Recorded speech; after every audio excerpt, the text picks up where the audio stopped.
Hi, my name is Neff, and I help vacation rental owners get more direct bookings on their website. In this video, I'm going to walk you through how to embed Typebot with Google Tag Manager. If you're not familiar with Typebot, I highly recommend it. The two main reasons why I love Typebot is because of the simple and intuitive user interface. It makes building a chatbot a delight.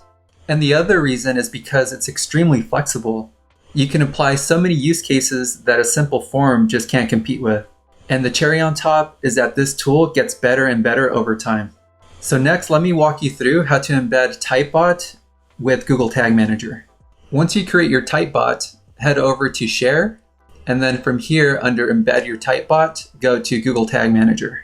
I won't be getting into the details of personalizing your Typebot to improve conversions, but I'll be sharing tips in a different video. For now, what we're going to do is copy this code and then go into Google Tag Manager. From here, make sure that you have your proper workspace selected, go to tags, and then create a new tag.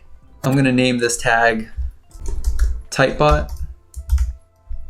And for tag configuration, it's going to be custom HTML. I'll paste in the code that I just copied in the Typebot. And next, I want to trigger this on all pages. I'll click on Save. And the next thing I'll do is preview the changes. Click on Continue. Great, so it looks like my Typebot tag was fired successfully. Next, let's go back to Google Tag Manager and submit our changes.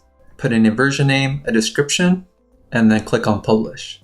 In the next video, I'll walk you through how to send conversions from both versions of Google Analytics, both Universal Analytics and Google Analytics 4.